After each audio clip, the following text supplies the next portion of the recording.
Mauro Ponieta es un analista financiero y económico que nos va a contar un poco esta realidad y además seguramente lo va a vincular porque yo creo que si con el campo la cosa se complica, el país va a estar mucho más complicado de lo que está hoy. No sé si eso lo tienen totalmente en cuenta las autoridades porque me parece que el juego político en un año de elecciones los puede llevar a complicar aún más ese triunfo que ellos buscan en las elecciones, porque evidentemente pelearse con el campo cuando todavía le faltan 3 años de gobierno, y pelearse con el campo, digo, con los productores, porque con el resto de la cadena no están tan mal, les voy a decir. No sé si se dieron cuenta, pero pelearse con los productores, a ver, como yo siempre digo, la fábrica de dólares la tienen los productores, otros le manejan la billetera, pero quedó visto que cuando a veces se enojan, pueden hacer que esa billetera esté vacía. Y ahí se complica, ¿no? Es fácil adelantar dólares si tenés la garantía de que los productores después lo van a poner. Y eso también ustedes tienen que saberlo porque es creo que la principal fuerza que tienen. Pero bueno, les agradezco a los tres y si quieren lo escuchamos. Mauro, ¿estás por ahí? ¿Qué tal, Carlos? ¿Cómo va? ¿Todo bien? Todo bien, por suerte. Bueno, contanos un poquito qué estás viendo. Ya que nos falta Salvador, Bueno, que es nuestro gurú, hoy te toca a vos hacer de gurú. bueno, vamos a ver si se puede. Por lo menos charlar un poquito, habiendo escuchado, la verdad, muy interesante la charla, y bueno, y antes que nada agradecer mucho la invitación, así que un gusto estar acá con ustedes compartiendo un poco mi view, ¿no? A ver, me echando un poco todas estas cuestiones que estamos viviendo en Argentina, y relacionándolas con las variables a nivel mundial, internacional, un poco la charla que vengo a traer es cómo juegan las variables financieras en este contexto local e internacional y qué decisiones se pueden tomar, ¿no es cierto? El productor agropecuario que nos está escuchando siempre se pregunta, bueno, ¿qué hago? ¿Vendo? ¿No vendo? ¿Qué vendo? Si vendo, ¿qué hago con la plata? ¿Qué riesgo tengo, digamos, si me quedo líquido, por ejemplo? ¿O qué alternativa tengo de cubrirme? O jurídicamente o de algún impacto numérico, ¿no es cierto?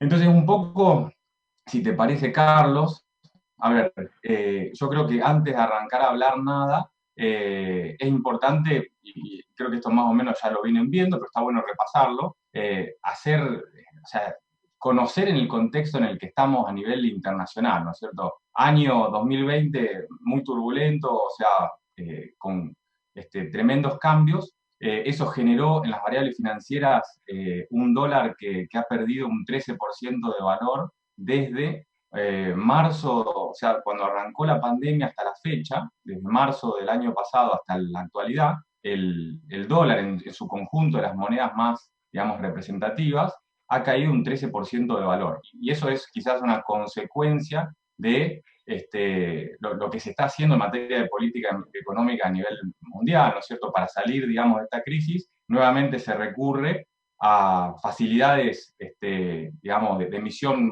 monetaria por parte de los bancos centrales más importantes. Entonces, con un dólar que está perdiendo valor, por ende, ya sabemos, digamos, lo que por ahí estamos en los números financieros y demás, que un dólar débil implica lo que está ocurriendo de alguna manera, commodities en alza en general, obviamente que la soja y demás no solamente suben por una baja del dólar, sino por otros factores, pero también es una variable importante. Eh, y hay un montón de distorsión, ¿no es cierto? Mucha emisión monetaria, dólar cayendo de valor, tasas por el piso, o sea, muy bajas en países, bueno, como Estados Unidos, del primer mundo y demás, pero incluso hasta negativas en otros países también. Este, y de alguna manera como una reflación, si se quiere el término, digamos, un incremento sostenido en la evaluación de los activos financieros. Soja, petróleo, está repuntando, pero sobre todo renta variable a nivel mundial, ¿no es cierto? Y más que nada por lo que pasó bueno, en esta pandemia, fenómenos como, a ver, que la gente estaba en su casa, recibía los cheques del gobierno de Estados Unidos, muchos se volcaron a operar en las plataformas estas que son de fácil acceso, con comisiones bajas y demás. Bueno, eso generó quizás mucho vuelco hacia a la renta variable, que hoy está nuevamente increíblemente cómo está todo el mundo con la pandemia, los casos rebrotando y demás, renta variable a nivel mundial en máximos históricos. Siempre, digamos, no hay que verlo en términos absolutos, o sea, solamente numéricos, nominales, sino que para ver si realmente esos máximos históricos alertan sobre, digamos, que el mercado esté caro o no, hay que considerar otros factores, ¿no es cierto? O sea, medirlos en términos relativos, si se quiere, también, pero ahí hago una aclaración importante, porque también en términos de múltiplos, ¿no es cierto? El mercado está en máximos. O sea, no sé si quiero decir la palabra, a ver, caro o extravagante o, digamos, nivel de burbuja, etcétera. Quisiera ser cauto, digamos, en tener esas calificaciones, sobre todo porque no solamente hay que analizar cuando uno habla de renta variable mundial las ganancias de las empresas solamente, sino justamente cómo se mueve el dinero, cómo está la tasa de interés, el dólar y demás. Y eso empuja un poco a que no haya otras alternativas para generar retornos en los portfolios manager a nivel mundial que tomar más riesgo todavía. Entonces eso nos deja una alerta. Ahora, siendo un portfolio manager de un fondo grande o alguien que administra dinero de terceros, que tiene que rendir cuenta y que de repente se queda fuera de esta fiesta bursátil, si se quiere, por el hecho de ser precavido y decir, bueno, mira, me parece que está todo caro, es exacerbado todos estos niveles de precios y demás, pero la verdad que, bueno, el consenso de muchos analistas y bancos de inversión de renombre no indican quizás precisamente eso, sino que por todas estas variables que yo estoy comentando, la fiesta puede continuar, ¿no es cierto? Eso como en términos resumidos, como para tocar un poco la parte internacional, el contexto en el cual está, digamos, el mundo financiero, si se quiere, y bueno, ¿qué rol estamos nosotros tocando en ese mundo financiero? La verdad que yo diría que nos estamos perdiendo de esa fiesta, lamentablemente, otra vez, porque, bueno, el año pasado se dio, a ver, entre comillas, ¿no? Exitosamente el canje de la deuda.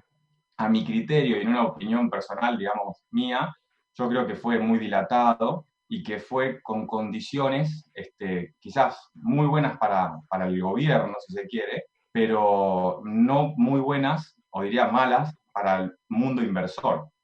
No me quiero poner muy técnico, pero creo que es algo que vale la pena destacar.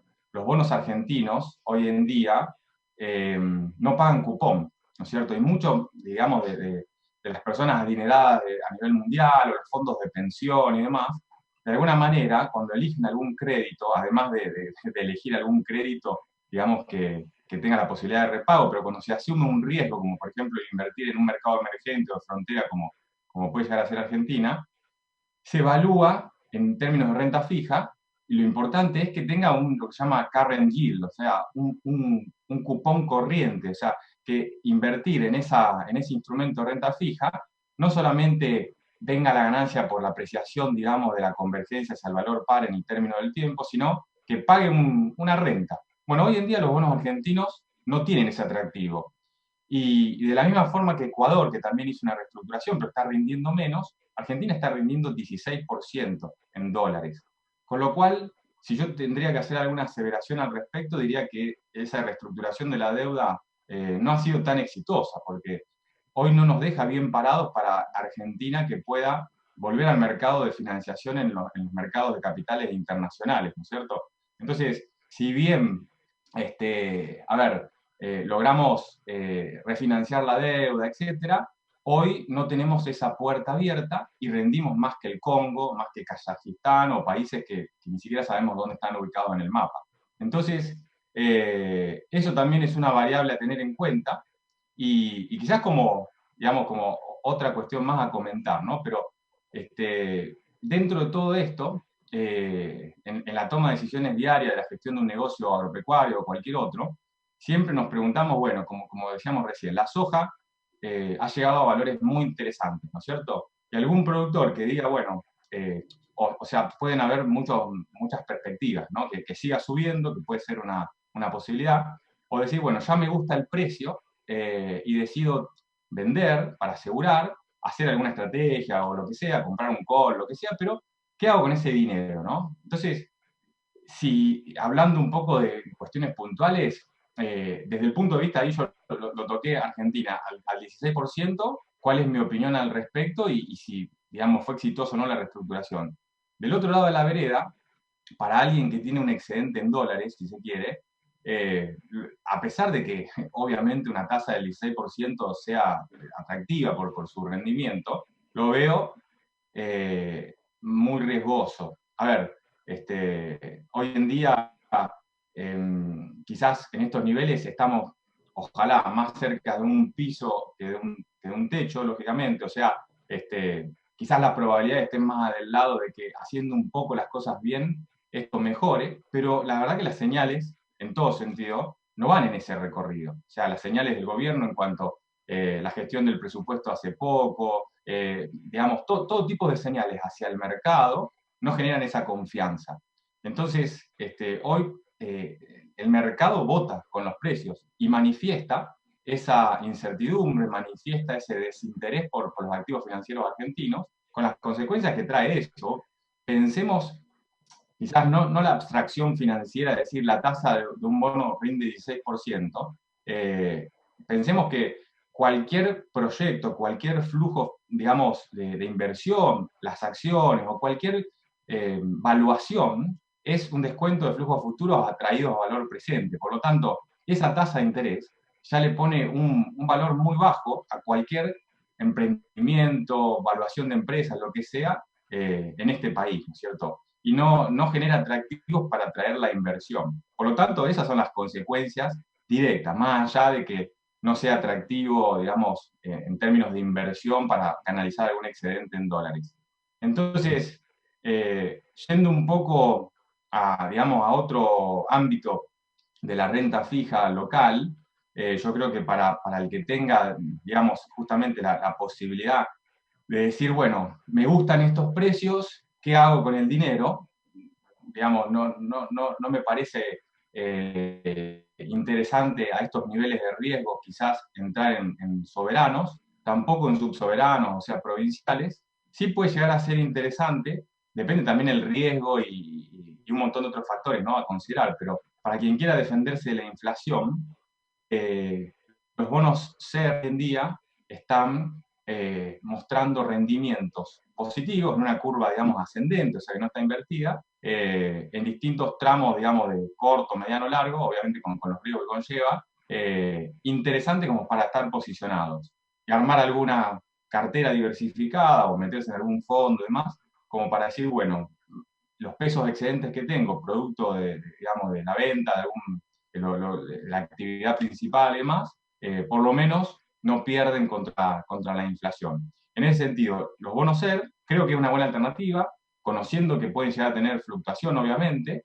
y que cuanto más largo de la curva nos vamos, digamos, hay otro riesgo implícito que es la duration, pero bueno, o sea, para no complejizar el análisis, diría que me gustan, y quizás la pregunta que se pueda llegar a hacer cualquier inversor con un poco de memoria es, ¿qué pasa si tocan de nuevo las variables de inflación, ¿no es cierto?, como haya ocurrido en este país? Yo creo que, bueno, en ese sentido, con todos los avances contra la privacidad y los controles y demás que ha tenido este gobierno, creo que no les es conveniente para ellos volver a cometer ese error. Por lo tanto, si bien obviamente hay un riesgo al posicionarse en un activo como este, en ese sentido, bueno, no deja de ser una variable a tener en cuenta para proteger ese nivel de excedente que uno pueda llegar a tener.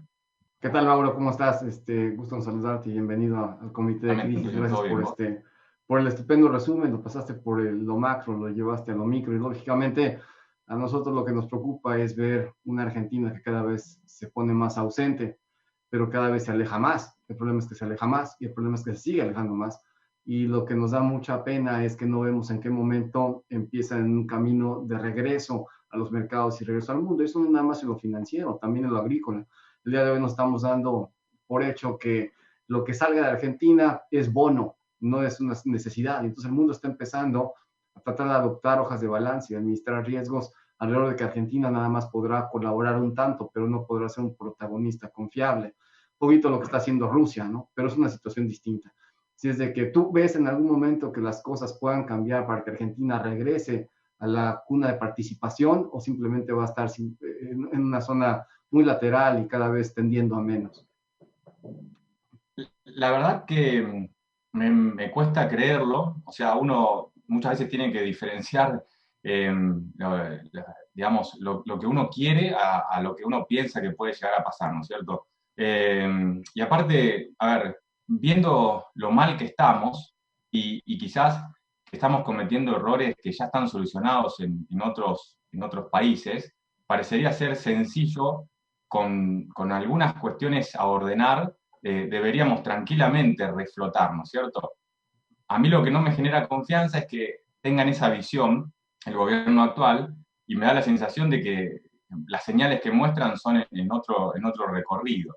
Yo creo que, respondiendo un poco a tu pregunta, este año lo vamos a padecer, digamos, el tema de las elecciones, todo va a rondar a través digamos, de ese evento. Entonces, todo el foco va a estar ahí y todas las decisiones macroeconómicas que se tengan que tomar va a ser en ese sentido, ¿no es cierto? Como hablaba Federico Furiase, que lo escuché en la otra participación hace un par de semanas atrás, el gobierno va a querer restablecer los salarios reales, pisar las tarifas, no depreciar, ahora si quieren después toco el tema del tipo de cambio.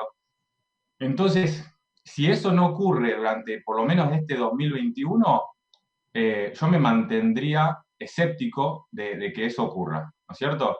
Quizás con una mirada de esperanza a ver qué pasa después de las elecciones, si este gobierno pierde las elecciones y cómo se restablece el juego político, pero me da la sensación de que va a ser un año difícil y hasta que no se resuelva el tema político, la verdad que no veo mucho más riesgo en relación al retorno que pueda haber desde el punto de vista de un inversor, ya sea financiero o de inversiones reales acá en Argentina, ¿no? De acuerdo. Mauro, y respecto al tipo de cambio que lo mencionaste al pasar, ¿qué es lo que estás viendo? Mirá, el tipo de cambio, lógicamente por mi actividad y por vivir en este país, lo sigo mucho, lo sigo a diario, lo opero, hablo todo el día con clientes al respecto. Varias cosas, ¿no? A mencionar. A ver, estamos hoy allá a mediados de enero, habiendo pasado la típica estacionalidad que se genera todos los diciembres en Argentina, por la gran demanda de pesos, por todo lo que ya sabemos, Navidad, regalos, premios, sueldos, aguinaldo, vacaciones, etc.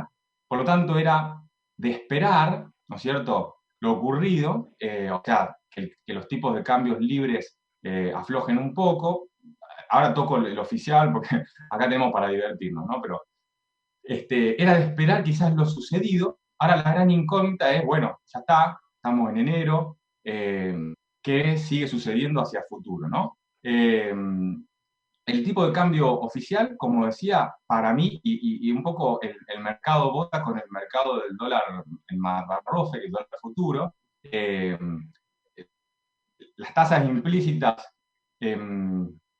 fue septiembre me parece, tocaron niveles de 95, las más largas, y bueno, entre 80 y 90 el tramo medio de la curva, o sea, niveles de tasas implícitas tremendamente altas, quizás, bueno, en ese momento una perspectiva de depreciación, llamémosle, del tipo de cambio, cosa que se fue desinflando paulatinamente hasta llegar hoy a nivel 60% promedio, ¿no? O hace un mes atrás, a esta altura de diciembre, estábamos en niveles de 70%. Por lo tanto, si el mercado de alguna manera, a ver, el dólar futuro por definición técnica no es nada más ni nada menos que spot más tasa de interés. Pero en un mercado intervenido del spot, de alguna manera ese precio del tipo de cambio futuro pasa a ser expectativa, porque no podés arbitrar la tasa. Imagínate si con 95% de tasa y plazos fijos rindiendo al orden del 30%, cualquier inversor podría haber arbitrado eso y se hubiese igualado. Por ese motivo, hoy el dólar futuro con un spot intervenido es expectativa de depreciación moneda. Se ha ido desinflando, las tasas siguen altas, lógicamente, pero yo creo que lo van a seguir pisando y el ritmo al cual lo venían haciendo, lo vengo midiendo, digamos, día a día, todos los meses y demás, era en el orden, si lo medimos en términos, digamos, mensuales, del 3,5, más o menos, por lo menos en el último trimestre, muy en paralelo a lo que se fue dando la inflación mensual, y también en términos interanuales o anualizada. O sea, en el último mes de diciembre y también octubre y noviembre, la TEA, digamos, o sea, si anualizamos la tasa de depreciación mensual, nos da algo así como 50%, que es la inflación esperada por el consenso del REM del Banco Central, ¿no? Entonces, en ese sentido, yo creo que quizás sigan jugando de esa forma, o sea, sigan manteniendo y pisando el tipo de cambio a un ritmo de depreciación de lo que ahora las expectativas de inflación mensuales para lo que viene en estos meses es de 4%. Quizás aceleren un poquito y los lleven a esos niveles. Habrá que ir siguiéndolo, obviamente, día a día. Ahora, los tipos de cambio libre, llamémosle el MEP, el contado con liqui, tuvieron un overshooting en octubre, digamos, del año pasado. Ahí, cualquier cosa me interrumpen y me preguntan, voy a tratar, o sea, es algo técnico, pero está bueno destacarlo. En ese momento, precisamente el 22 de octubre, se dio un máximo del dólar MEP, llegó a 163 pesos, no sé si recuerdan los memes del dólar blue que iban a llegar a 200 y demás. Bueno, finalmente no llegó, pero el dólar MEP llegó a 163 pesos, el contado con liqui llegó a 181 pesos, y si miran ahí, observan, las dos variables que mencioné, hay una diferencia importante. O sea, el contado con liqui estaba 11% arriba del MEP.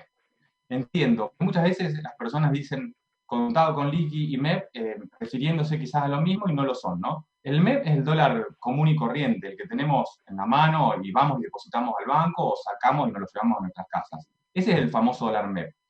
Y el dólar contado con liqui es un dólar financiero que no es palpable, ¿cierto? Que es registral y que se opera con bonos, ¿no es cierto? Y acciones y CDR y demás, pero es un dólar financiero que se utiliza para llevar dinero al exterior o traerlo. Esos dólares obviamente están correlacionados, pero no son lo mismo. Y suelen distanciarse precisamente cuando hay turbulencia financiera. O sea, esos dos dólares, más allá de que estén altos, bajos, ahora voy a hacer un comentario al respecto, pero más allá de que en términos absolutos, o sea, numéricos, estén altos o bajos, la relación entre ambos en el periodo, digamos, del gobierno de Macri fue cero, o muy tendiente a cero. ¿Por qué? Porque había cierta estabilidad, si se quiere, ¿no es cierto? Esa relación tuvo 3 sobresaltos en lo que va desde la gestión actual del gobierno. En las PASO, digamos, previo al primer momento, en las PASO, previo a la gestión actual, ¿cómo se explica eso? El dólar contado con liqui sube mucho más que el MEP porque hay mucha demanda de sacar la plata afuera. Entonces ese diferencial se amplía. Luego pasó en junio del año pasado y por última instancia en octubre. Y justo esto coincide, en octubre el diferencial se fue al 11% y a la vez nominalmente los valores llegaron a un nivel de overshooting. Hoy en día, como para cerrar un poco la idea, esa relación está en cero. Y el valor, digamos, absoluto, o sea, el valor del MEP hoy en día, o el contado con liqui, pongámosle 149, en relación a 85,5 que está el spot mayorista, hoy está todo lo contrario a ese overshooting de octubre. Está, a mi criterio, y digamos, me arriesgo a hacer esa aseveración, barato. ¿Por qué, digamos, podemos medirlo? O sea, no solamente por decir, bueno, me da la sensación que está barato, por bajó. Hay una relación que quizás no es tan, digamos, correcta en términos técnicos, pero que da ciertos resultados, que es medir y comparar estos tipos de cambio libre con el dólar convertible, ¿no es cierto? O sea, la relación de pesos, sobre todo el M3, ¿no es cierto? Una base monetaria más amplia en relación a las reservas en dólares brutas. Y si lo vemos en un gráfico, en octubre se distanció mucho de esa relación de precios. Hoy en día está muy distanciada para abajo. O sea, el tipo de cambio en Argentina siempre se mueve por movimiento, o sea, un comportamiento estanco. Ahora está lateralizando, o sea, desde hace algunos meses el dólar está rondando los 150 desde el overshooting, ¿no es cierto? Entonces, en algún momento pega un salto, y cuando pega el salto no avisa, y cuando pega el salto es fuerte, ¿no? Entonces, lo que por ahí yo aconsejo a los clientes, y muchas veces es la misma respuesta a la pregunta que me hacen, ¿qué hago? Che, me sobran unos mangos. Comprá dólar, porque, o sea, cosa que no les decía en el momento, digamos, que estaba tan caro en octubre, ¿no? No siempre esa es la respuesta, pero hoy en día el dólar está, a mi criterio, barato en relación justamente a la cantidad de pesos, a los dólares, a los pocos dólares que hay, a la inflación proyectada o esperada. Entonces, yo creo que hoy, como una conclusión, digamos, a este tema, es tentador posicionarse, incluso, o sea, el productor agropecuario siempre ha sido reticente a convalidar brecha, o sea, a pagar ese tipo de cambio. Yo disiento y creo que a pesar de que duele, digamos, vender a un tipo de cambio mucho más bajo y pagar a estos valores, si uno fríamente lo analiza, cuáles son las perspectivas, justamente como lo estoy comentando, yo creo que es un buen resguardo como para tener ya sea dólares, MEP o contado con liqui. Y ahí me inclinaría más hoy a posicionarme en contado con liqui. Muchas sociedades de bolsa brindan, digamos, la posibilidad de posicionarse en CCL sin necesidad de tener una cuenta bancaria en el exterior, en Estados Unidos, operando los bonos, digamos, que terminan en C, o sea, cable, y el cliente después puede, no sé, invertir en algún fondo que no invierta en Argentina, estos famosos fondos LATAM que invierten en Chile y en Brasil, o comprar ETFs, o digamos, sacar la plata afuera y posicionarse en fondos mutuos del primer nivel en el exterior y tener jurídicamente el dinero afuera, ¿no? Entonces eso como un poco el panorama del dólar en su conjunto, el oficial, el spot, las tasas implícitas, el dólar futuro y los dólares libres alternativos bursátiles. Te soy sincero, el blue, o sea, de alguna manera se mueve como los alternativos bursátiles, no lo sigo mucho, pero de alguna manera siempre estaba un poquito más arriba o más abajo que los bursátiles, pero bueno, ese es un poco el panorama mío con respecto al tipo de cambio.